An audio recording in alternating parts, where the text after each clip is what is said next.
13:02 del mediodía, estamos en Decime la Verdad Políticamente Rock, 200 programas de Decime la Verdad, 30 grados la temperatura, veo a la gente con remera y lo veo acá enfrente mío, al doctor Alfredo Bernabei, por fin lo tenemos acá en el estudio. ¿Cómo anda, doctor? Muy bien, Marcelo. La verdad es que muy bien y muy contento de estar presente en esta oportunidad. Aparte tenía ganas de poder enfrentarlo a Nacho. Oh, No sé si mirá, está por ahí, Nacho, no lo escucho. Nacho se sonríe. Nacho se sonríe, ¿eh? Sí, Lo sí. estoy viendo en ¿Cómo cámara. andás, Alfredo? ¿Cómo estás, Nacho? Bien, bien, bien, bien, bien. Utilizaste una palabra, digamos, Violenta. enfrentamiento. Sí, sí, sí. Bueno, veremos si tal enfrentamiento se produce y en qué condiciones. Espero estar en condiciones yo de salir airoso de ese enfrentamiento. ¿Por qué? Porque los Nah, chicos que han cruzado del por estudio favor. han hecho una disposición más que meritoria. Tal cual. Saliendo desde Leandro, Francisco, Alex. Le mandamos un saludo especial al doctor Leandro Pentenero. Vamos a mandarlo. Sí, uno especial. Sí. Bueno, vino de camisa. Porque usted está en otro medio también, ¿no? En el otro medio va de camisa también. Pues acá podía venir de remera si quería, ¿eh? Es parte de la etiqueta. Es parte de...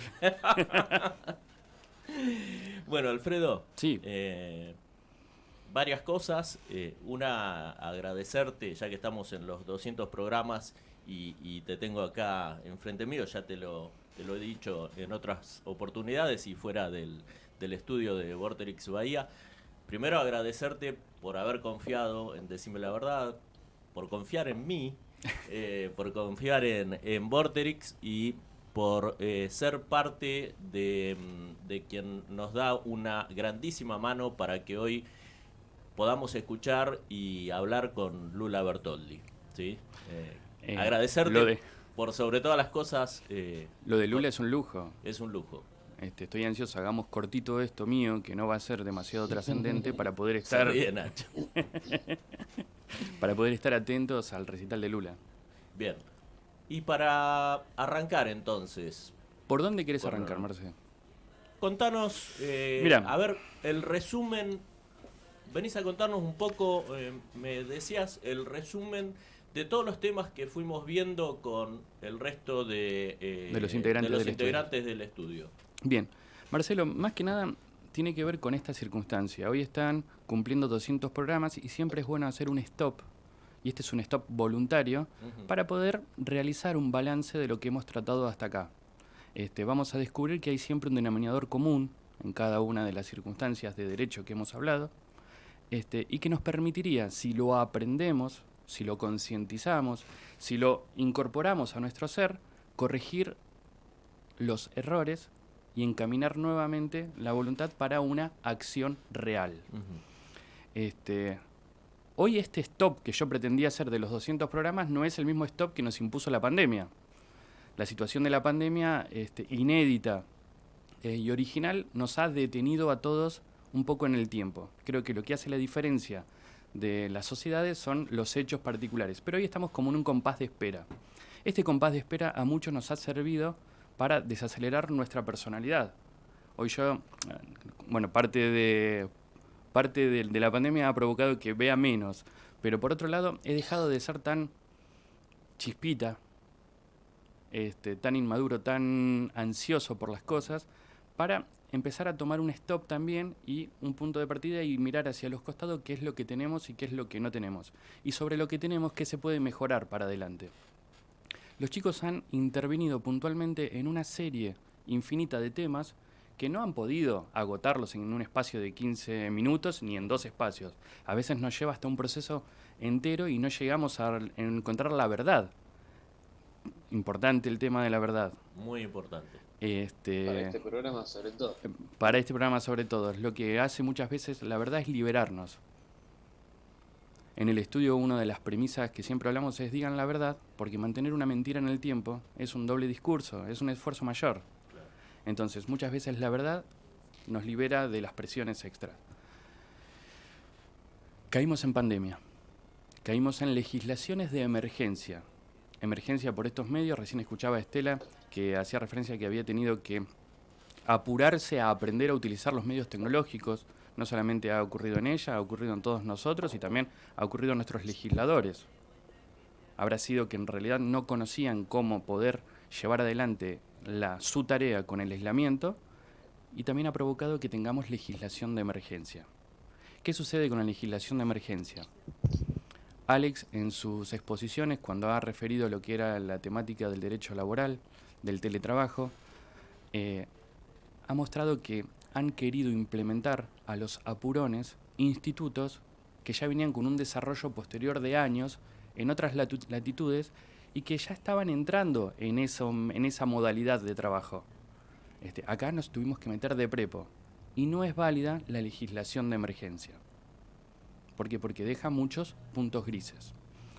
El tema por el cual yo siempre trato de, que creo que es lo que un poquito más conozco de derecho, no digo que conozco todo porque no lo conoces, es el tema del derecho previsional. Bien, te hago un pequeñísimo paréntesis porque me parece importante de decirlo, porque es un punto que me hiciste ver vos, bueno. que estabas escuchando atentamente en el hall de la radio la nota con Estela de Carlotto. ¿Y cuántos puntos, ahora que reflexioné sobre esto, que tuve el espacio como para reflexionarlo desde tu mirada, cuántos puntos tiró Estela que están relacionados con temas vistos acá en Buffet de 15? Exactamente, muchísimo. Y hay que destacar el tema de la identidad, que tuvo un desarrollo excelente por parte de Leandro, que refería más que nada a la identidad actual de la persona. Es valioso conocer de dónde venimos, quiénes somos, cómo llegamos hasta acá, pero es mucho más valioso lo que hacemos de acá en adelante también. Porque lo que va a trascender es lo que haga hoy. Estela también mostraba cómo se tuvo que ayornar a la tecnología. También le hicieron la pregunta respecto de la lealtad. Y en las relaciones humanas es necesaria la lealtad para no llegar a los conflictos en lo que es la microsociedad, que yo refiero que es el ente familiar, el más chiquito de los sujetos de derechos. Yo me caso, con mi esposa tengo una microsociedad. Y cuando hablo de sociedad, estoy hablando de prácticas y costumbres cotidianas, donde también existe la tolerancia. Pero tenemos reglas básicas que no las tenemos que pasar. Y el que la vulnera va a tener un castigo en esa microsociedad. La extendemos a una familia ya fuera del mismo techo y así lo vamos a ir agrandando y extendiendo a la sociedad en todo, a la sociedad argentina. Cuando la columna de apertura del programa hace referencia a por qué pretendemos apartarnos de la ley y que muchas veces no nos sentimos identificados, es porque tal vez esa ley no termina de interpretar cuáles son las conductas a las que uno se encuentra asimilado, que las interpreta como tal. Eso es tremendo. Y te abro yo un paréntesis, en realidad como ejemplificando, Alfredo, A ver. Se me vino a la mente toda esta cuestión de en qué fase estamos, qué es lo permitido y qué es lo que no está permitido en esta fase específica de la cuarentena.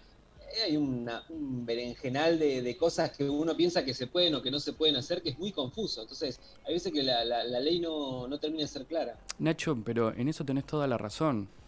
Indudablemente también acá estamos planteando dos realidades y si queremos seguir con el título del programa, dos verdades, porque hay una que es la pública que se expresa, como decía también recién Estela, están aquellos que les han permitido tomar el café en la calle, en la vereda, pero que después igualmente siguen juntándose.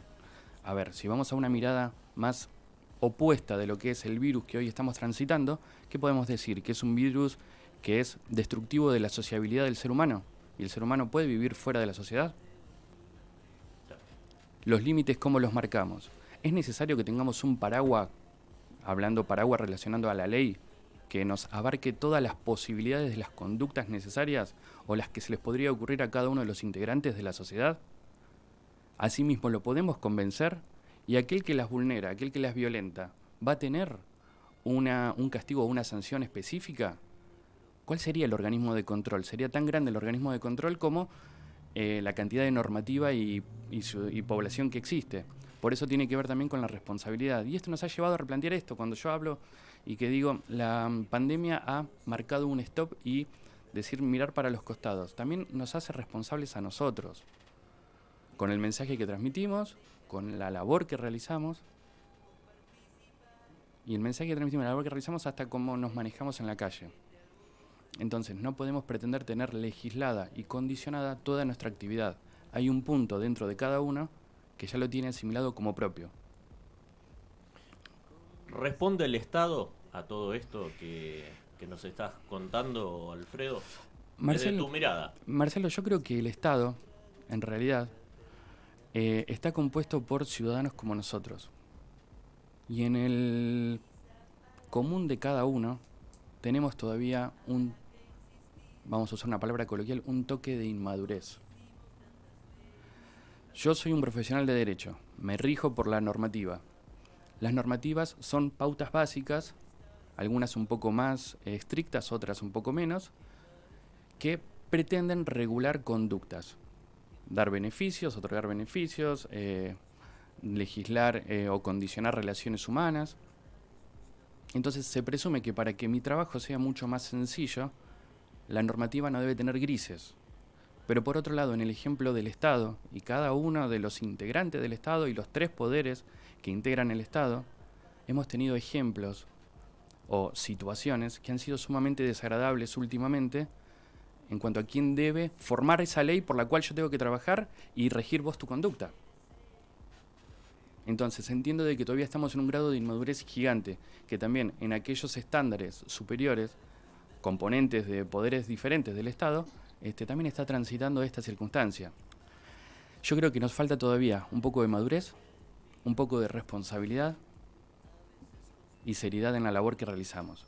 Que eso sería lo que permitiría que tengamos una sociedad con menos conflictos. Y sin destacar en esto, y sin esta pizca siempre de picardía, de intención de ir por el otro lado. Que es lo que tanto manifiesta la voz de la locutora en el anuncio del espacio. Bien. Alfredo, volviendo a los temas que se estuvieron tratando durante este tiempo en Buffet de 15, nombrabas recién el tema que trató Alex Di Berardini, la ley de teletrabajo. Santi Sarkis trató contrato de locación, de alquileres, defensa de consumidores, Leo Pentenero sobre temas de identidad, amparos, possalud, atención cual. virtual de la administración, Jesse tratando sucesiones. Tratar de sacar un poco de la connotación sentimental de lo que no deja de ser un proceso judicial. Exacto. Yo quiero preguntarte y te quiero meter un poco en el tema jubilaciones. Hablemos del caso J. Bien, hablemos el caso J. ¿Por qué? ¿Por qué hablamos del caso J? Porque el caso J es el jubilado. Pero también me sirve para hablar que es el jubilable.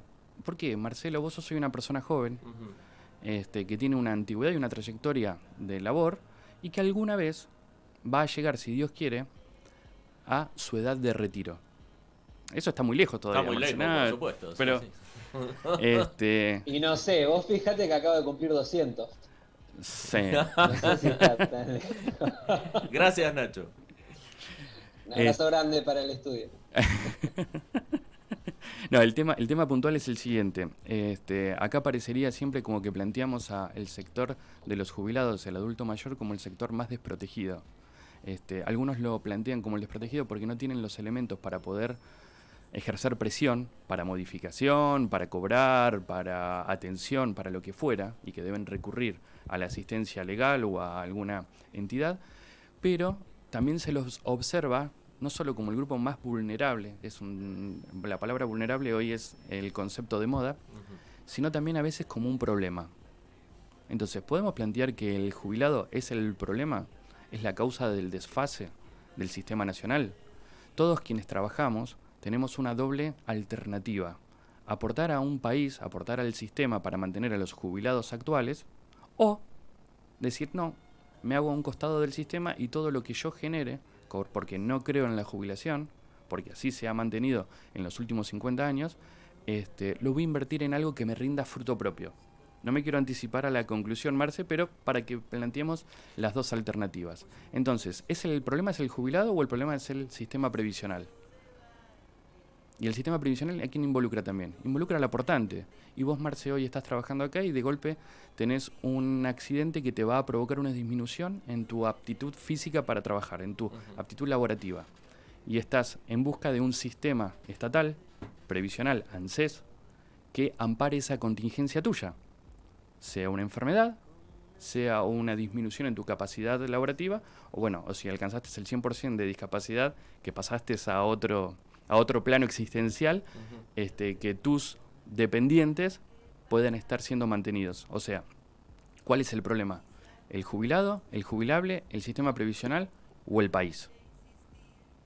Siempre hago referencia a la necesidad de que una jubilación viene cuando ya estás fuera del mercado y no tenés ni siquiera fuerza ni gana de volver a trabajar. ¿Por qué? Porque trataste de mantener una conducta en un requisito de años exigido, 30 años de aporte en la mayoría de los jubilados, para tener un retiro digno. Y ahí estamos hablando de proporcionalidad del haber, de cuánto debería cobrar, si es justo, pero por lo menos para tener un retiro digno. Y lo que siempre hicimos durante 30 años de aporte es cumplir con un manual. A mí me dijeron, trabajás, aportás todos los días, todos los meses, todos los años, y al final, cuando juntaste 30 y llegaste al feliz cumpleaños de los 65, vas a tener una retribución de todo aquello que invertiste. ¿Y te garantiza que sea estable esa circunstancia? Ya Leo lo ha planteado también en el caso de la caja de Banco Provincia, donde de golpe y porrazo borraron la movilidad del haber que ya habían adquirido con anterioridad. Entonces, vamos a tratar siempre de manejarnos dentro de equilibrio. ¿Por qué? Porque, Nacho, yo quiero que el Estado intervenga, pero que intervenga hasta ahí. Y yo voy a tratar de manejarme dentro de la sociedad en los límites que tengo permitidos, porque ya no quiero sobrepasar al otro. Y acá el equilibrio lo vamos a tener poniendo de un lado a los jubilados y de otro lado a los activos. Activos oficiales, activos formales, efectivamente, que son aquellos que prestan una tarea, sean empleados del Estado, empleados privados, o sean autónomos o monotributistas, que a raíz de su labor contribuyen al sistema previsional. Podemos llegar a un equilibrio de decir cuántos activos necesitamos para bancar un jubilado. ¿Cómo sería eso? ¿Cómo sería eso? Vamos a tomar el registro prepandemia. Y de vuelta usé el término prepandemia porque ya cuando asumió esta administración había declarado la emergencia previsional, mes de diciembre de 2019, que en realidad no era una emergencia inédita, porque ya venía la declaración anterior de emergencia de la administración Macri, diciembre de 2017, con lo cual si así seguimos haciendo retrospectiva vamos a saber que estuvimos de emergencia en emergencia.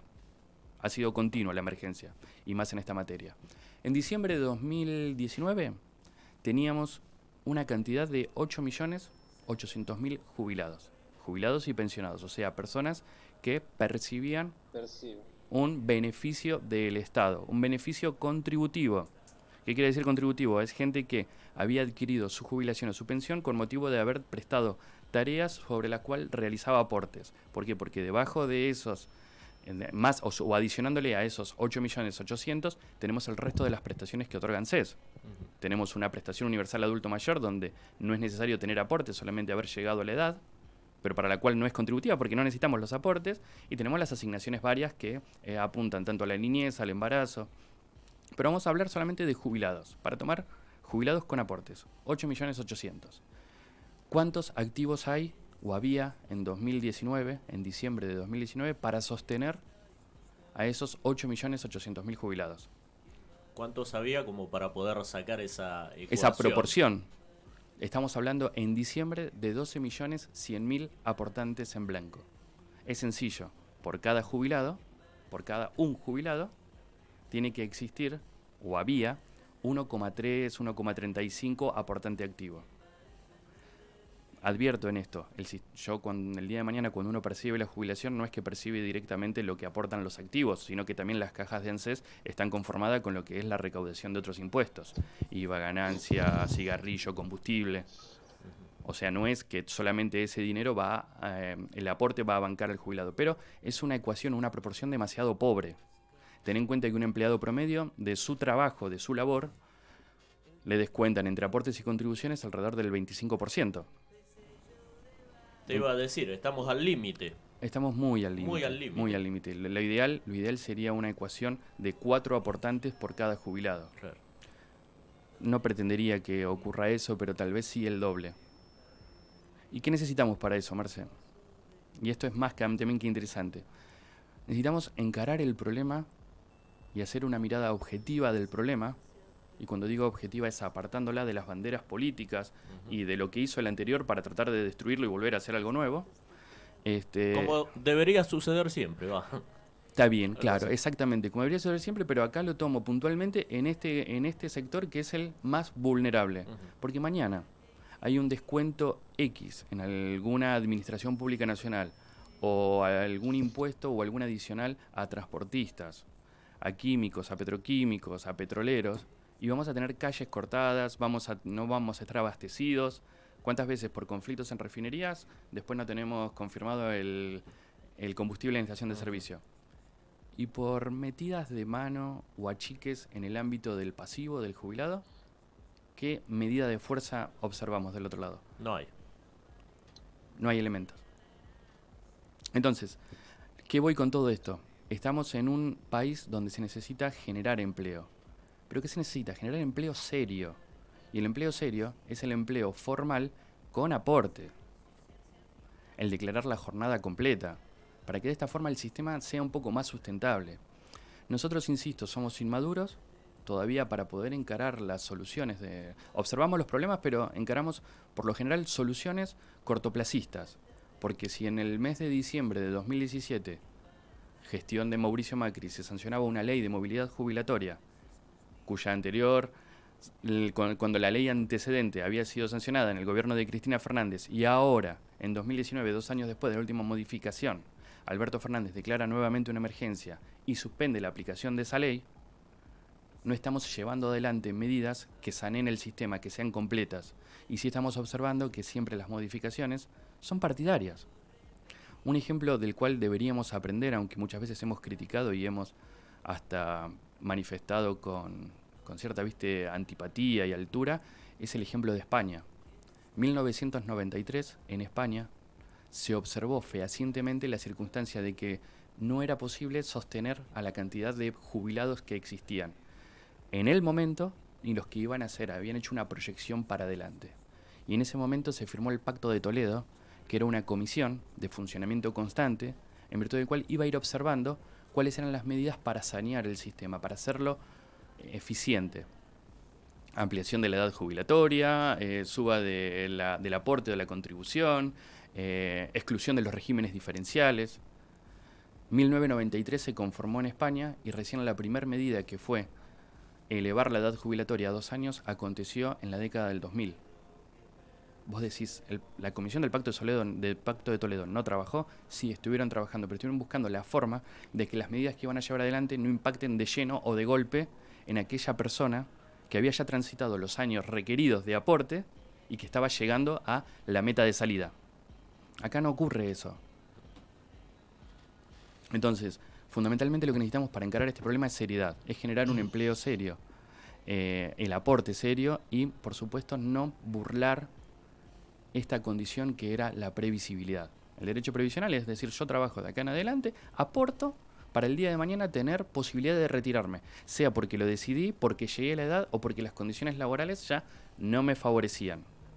Y que hice una apuesta a una retribución seria y que va a existir, y no que la vayan cambiando o toqueteando en el momento. Por eso el problema del jubilado no solamente es del pasivo actual, Marcelo, sino también de tuyo y mío, del aportante activo, porque alguna vez vamos a llegar, si Dios quiere, a la edad de retiro. Tomábamos el ejemplo de Santiago, y yo había hecho referencia a que como aportante podías tener 2 vías. Tenemos 2 hermanos, Marcelo. Vamos a dar cuenta que tenemos 2 hermanos.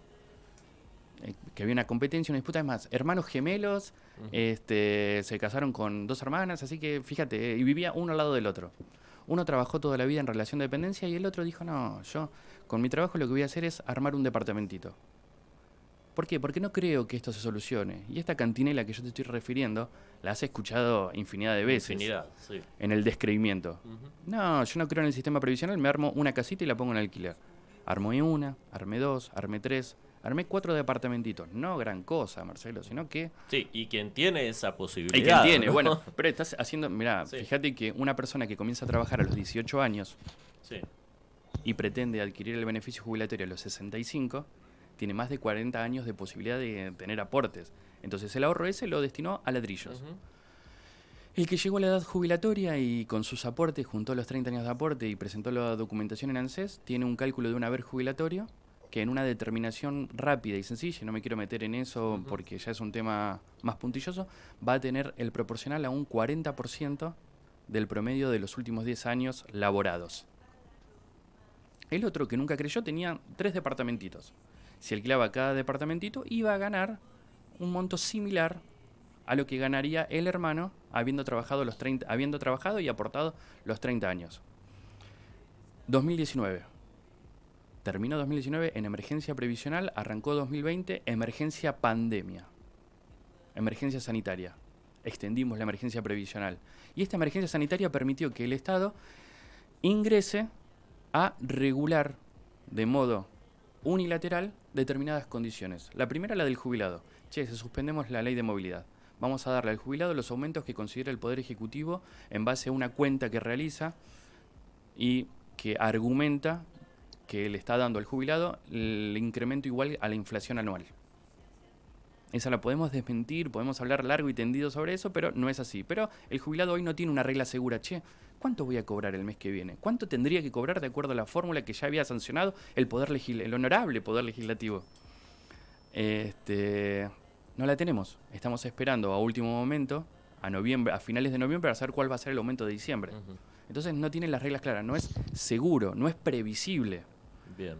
¿Y el que hizo los departamentitos? ¿Que los había alquilado? ¿Viste? Que yo tenía más razón que vos, que voy a ingresar en el sistema. Me quedo con los departamentitos, yo hago el contrato de alquiler, a mí me van a pagar el contrato de alquiler. Crisis, pandemia, suspensión de posibilidad de ejecutar contratos de alquiler, suspensión de poder elevar el monto del contrato de alquiler si estábamos inmiscuidos en medio de la crisis. Y ahora encima con una nueva sanción, con unas nuevas reglas de cómo debería incrementarse anualmente. Decime, Marcelo, y te hago la pregunta también a vos, Nacho, que estás del otro lado, ¿cuál de los dos ganó? Ninguno. Perdieron los dos. Perdieron los dos. Sí. Y perdieron en un momento en el cual, porque si yo, Marcelo, estoy seguro de que ahora voy y me cruzo del otro lado de la mesa, te meto la mano en el bolsillo, te saco algo y me vas a correr hasta que... Pero estos que perdieron ya no tienen la fuerza para correr. Entonces, es importante, es entender, estamos en una emergencia, tratamos de legislar improvisadamente. Estela recién refería que Alberto Fernández no tiene el gobierno que quería, sino el que puede. Pero hay que tratar de que esa posibilidad no deje de lado a los sujetos más vulnerables. Y en este caso son aquellos que sí alguna vez creyeron en el país. No quiero ser tan aburrido ni tan... No es para nada aburrido, todos vamos a, esperemos, llegar a la edad jubilatoria. Bueno, varias cosas me quedan dando vueltas en la cabeza. Una es que si das vuelta a la mesa y querés sacarme algo del bolsillo, no vas a encontrar nada. No voy a encontrar ese mucho. Ese es otro tema largo, ¿sí? De cómo siempre se encuentra la economía en nuestro país. Y bueno, esta fue la conclusión de cómo... La necesidad de darnos certeza. La certeza otorga seguridad jurídica en todos los aspectos, en cada uno de los términos que han también tratado los chicos dentro de este espacio. Y la necesidad de que también por nuestra parte individual generemos conciencia. Y hagamos la tarea, si la hacemos bien hoy, sabemos que va a estar bien hecha para siempre. No debemos ir cambiándola y practicando sobre la marcha. Si vamos a tomar un ejemplo, sigámoslo y terminémoslo. Podemos estar hablando así infinidad de tiempo y la realidad es que creo que es mucho más atractivo lo que viene ahora, Marcelo, que yo. Las dos cosas son atractivas en sus diferentes formas. Está bien, ¿sí? pero Lula tiene una voz... Pero Lula tiene una voz encantadora. Alfredo, bueno, como te dije al principio, agradecerte la confianza, agradecerte cada uno de los temas que tratan ustedes acá, que son realmente interesantes y los hacen a conciencia.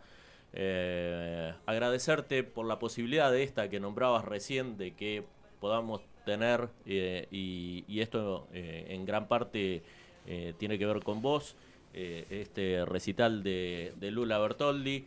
Y bueno, y agradecerle a todo el staff, a todo el buffet de Alfredo Bernabé Abogados por lo que brindan cada sábado. Marcelo, para nosotros, para mí en nombre propio también y en de todo el estudio, es un orgullo y un honor estar acá. ¿Por qué? Porque somos amigos ya. Bien. Y eso es valioso, y más festejándolo hoy en el Día de la Lealtad. Bueno. No quiero que llores. Bueno, un saludo para todos, un beso grande para Jessy en el Día de la Madre. Y seguimos con más Decime la Verdad antes del recital de Lula Bertoldi.